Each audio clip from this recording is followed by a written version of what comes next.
Okay.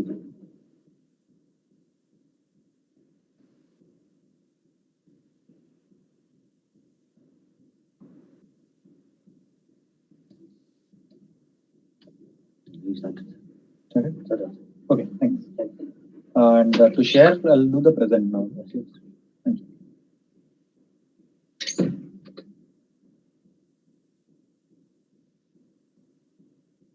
Okay, good afternoon, everyone, and welcome to this live session.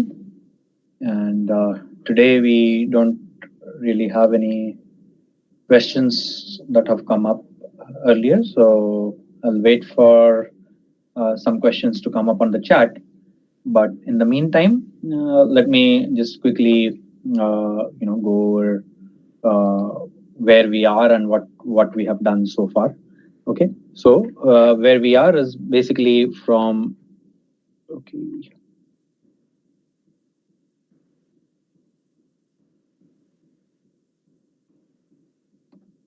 weeks 1 and 2 were background.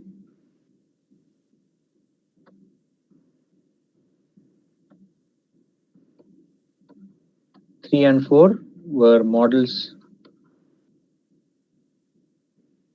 for control and their interconversions. 5 and 6 was step response based MPC.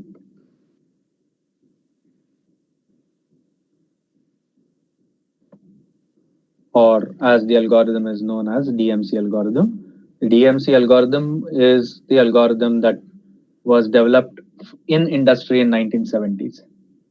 Week number 7 is analysis of LTI models.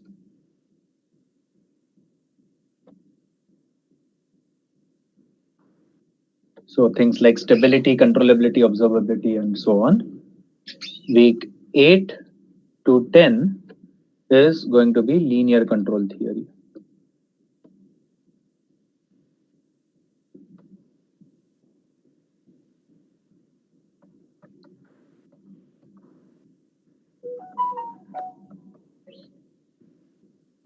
Okay, in which case, first week number 8 was LQR. Week number 9 was Kalman filter. Week number 10 is LQG. In LQR, we assume the full state feedback. That means basically the entire state is measured. In week number 9, we say that if there are certain measurements, which is not the entire state, but only a few variables are measured, then how can you estimate the entire state based on the limited number of measurements? And LQG combines both these concepts to do what is known as output feedback control. And in week number 10, which is next week, we are also going to take some practically relevant approaches.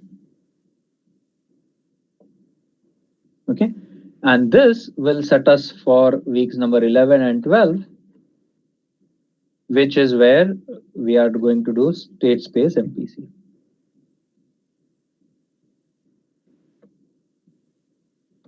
And this we will do it using the MPC toolbox in MATLAB. What I will also do is show you, or actually I won't do, but you will do as a part of your assignment, is to try to see where MPC and DMC are equivalent and where MPC and DMC differ from each other. So that is what I will do in week number 11. Use MPC toolbox to do state space model predictive control and try to correlate it with what you have done with DMC as well. And week number 12 is when we will consider certain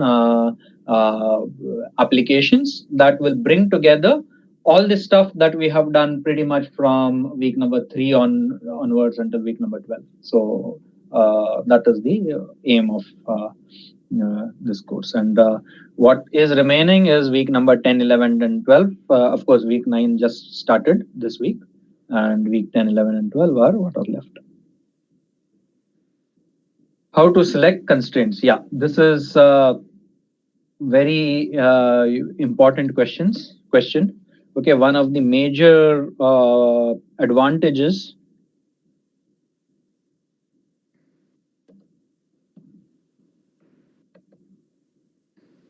of MPC, it's its ability to handle constraints.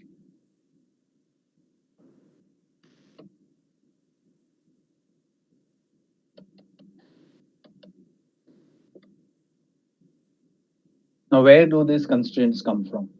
Most of the constraints come from physics or the physical constraint. So for example, let's say we have a tank.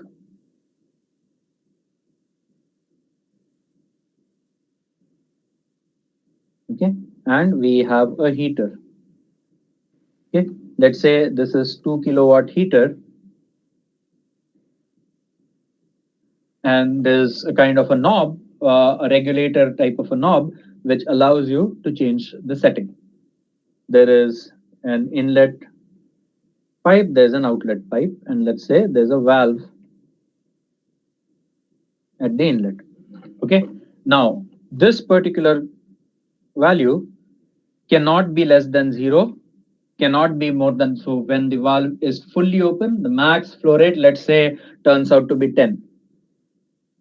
Okay, so this is what the constraint is going to be. So this is actually the physical constraint between the valve fully closed and valve fully open. Okay, this over here will go from 0 less than equal to Q less than equal to 2000 watts. Okay, even if you make the regulator at full, you will not be able to generate more power than 2000 watts. Okay, so that is another physical constraint. Now, a third constraint is, let's say this is a 100-liter tank.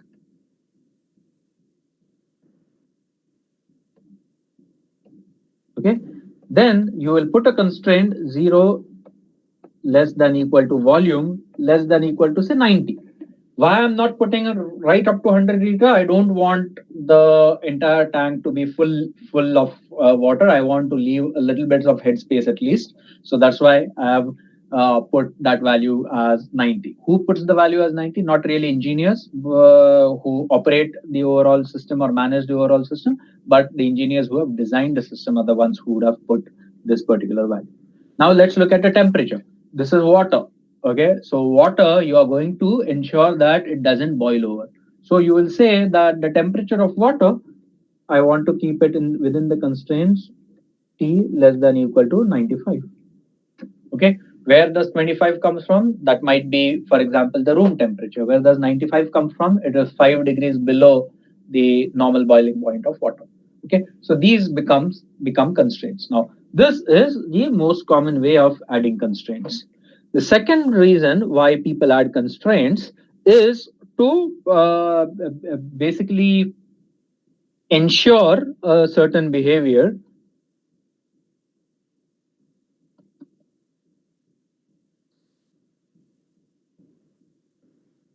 as, so not the true safety,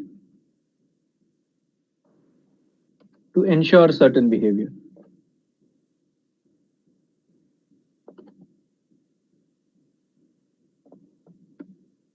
Okay, so for example, in certain cases, you might actually have, if a controller is tuned in a particular way, you might, let's say you're plotting pressure versus time, you might start over here, okay, and you might get an initial surge in the pressure,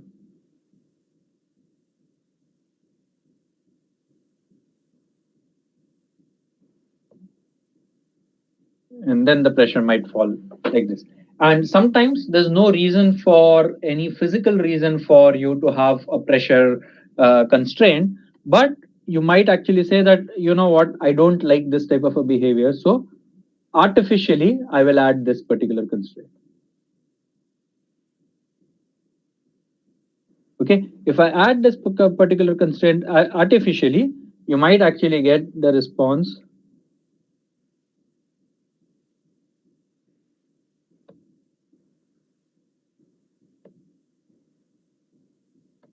that looks something like this. Now, this response, MPC, depending on what is the objective function, MPC may not itself choose this particular response. Why? Because this is definitely more sluggish than this. So MPC will want to choose this response, but in order to force MPC to choose a little bit less aggressive response, you might actually artificially give certain constraints. Okay, now how this is given? This is most of the time, this is given based on user experience or engineer experience.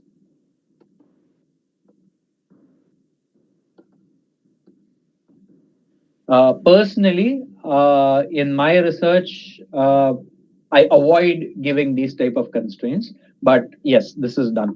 Another example, this is example from one of Honeywell's industrial controller. Let's say this is the set point, and let's say this is the current value. Okay, what they do is instead of giving the set point, they will actually give a constraint that looks like this.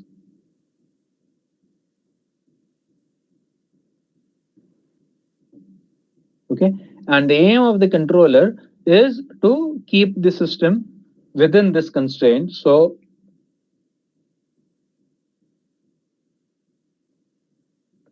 the controller might take the system like this to the set point, might take the system like this to the set point, or anything like that. But the idea is, so instead of saying that you have to satisfy a certain set point, you kind of start with wide constraints, and as the time progresses, you bring constraints closer and closer to each other. So that is one other way in which in the past people have used constraints as well.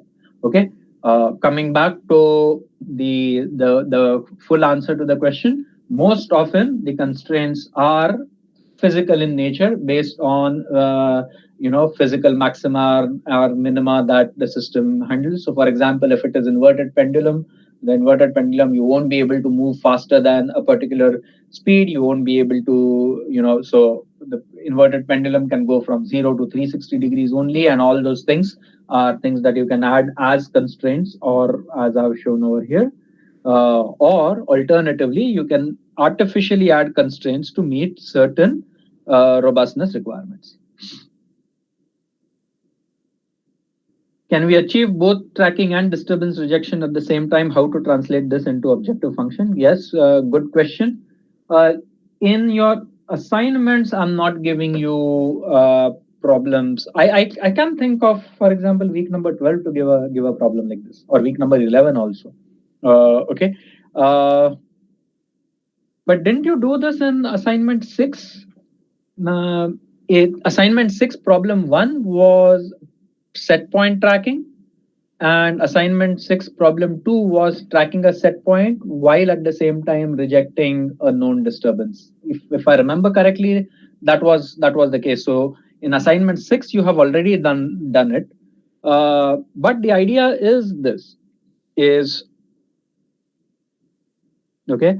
There are two cases. One is measured disturbance.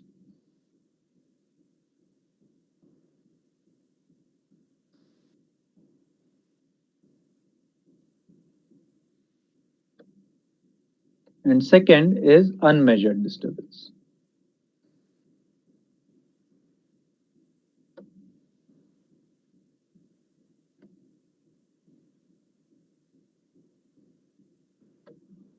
Okay.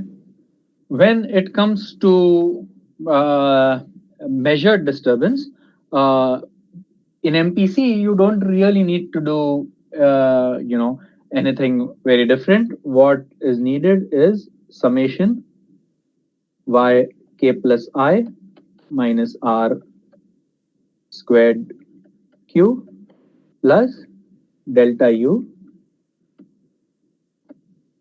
k plus I squared r. Okay, of course, it's not in Memo, it is not squared. Actually, I should use more appropriate terms.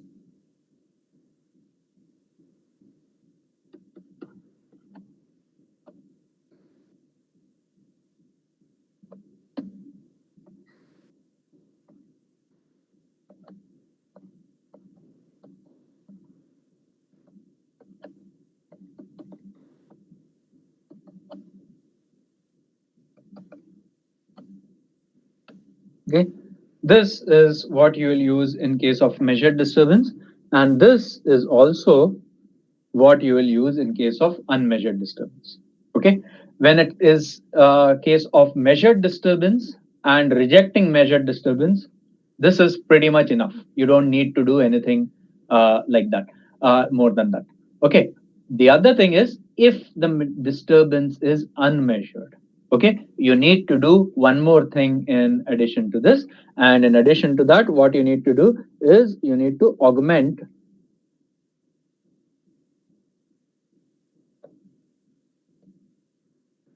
your model to account for unmeasured disturbance and or model plant mismatch. Okay, what do we mean by that? Is your model is not going to remain yk equal to cxk, but you will add eta k as a load disturbance. Okay, in week number 6, this is what we had done.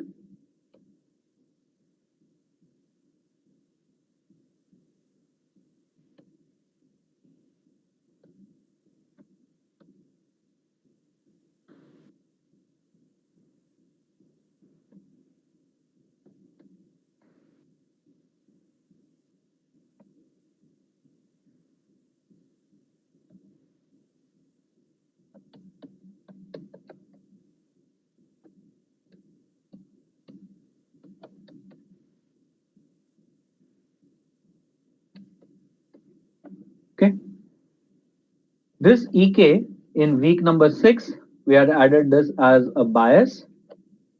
This in week number 10, we are going to add this as a load disturbance, which is basically added as an integrating white noise. Okay, so when it comes to measured disturbance and set point tracking, nothing different than what we have taught you, except for the fact that measured disturbance model should also be included. That means y equal to gu plus gdd. Beyond that, nothing more to be done. In case of unmeasured disturbance, you need to also add the bias term ek in step response MPC, or the load disturbance term eta k in case of state space MPC. How to do that?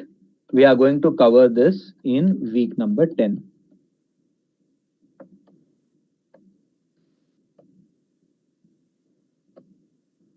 And in week number 11.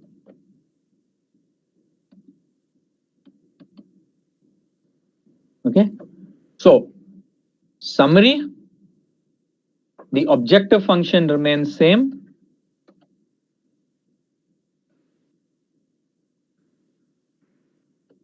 But you need to include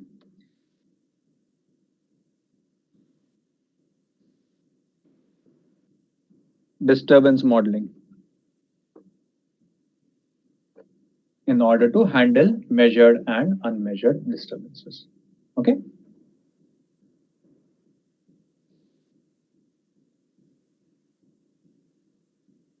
Okay, so hopefully that answers your question, Shrikant. Okay. Any other question? Oh, sensor noise I haven't talked about. Sensor noise we will come to that next week.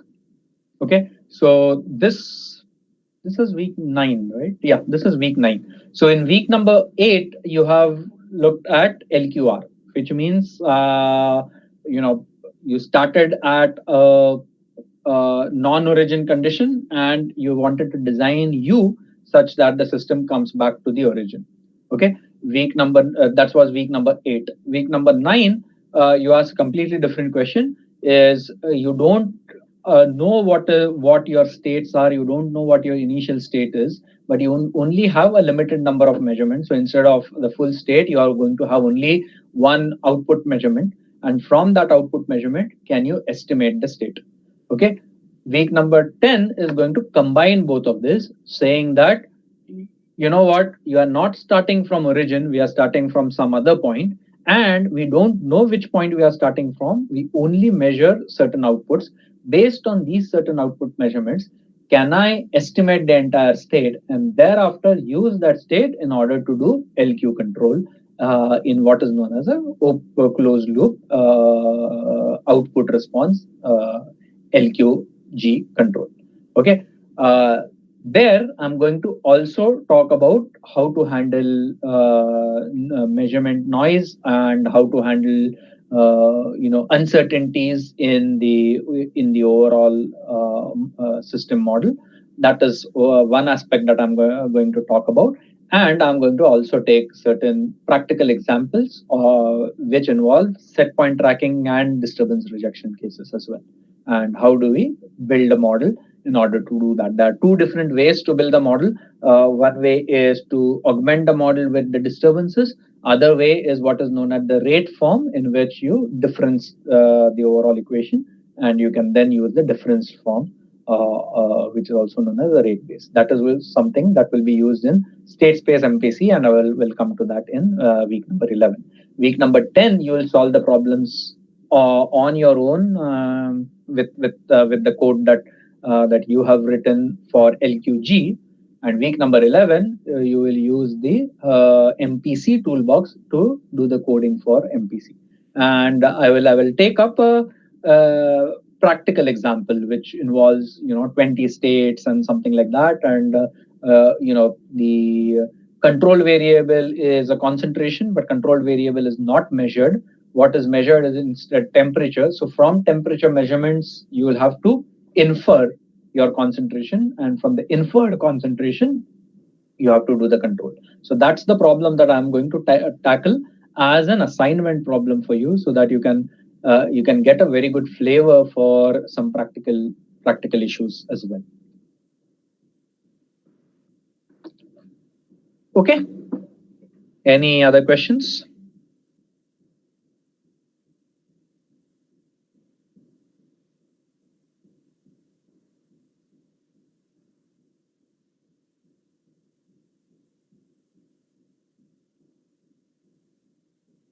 Okay, so if there are no other questions, I think we'll end this live session now.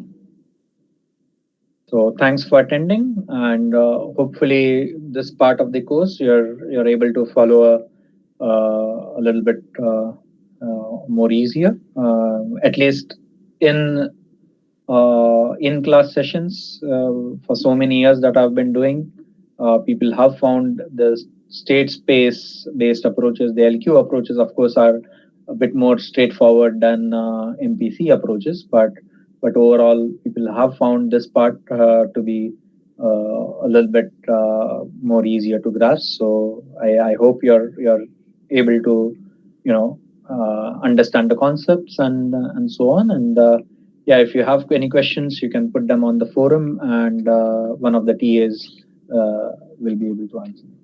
Okay. Okay. So if we have no other questions, I'll end this chat, and I thank you all for attending. And yeah, I'll see you in the course. Thanks and bye.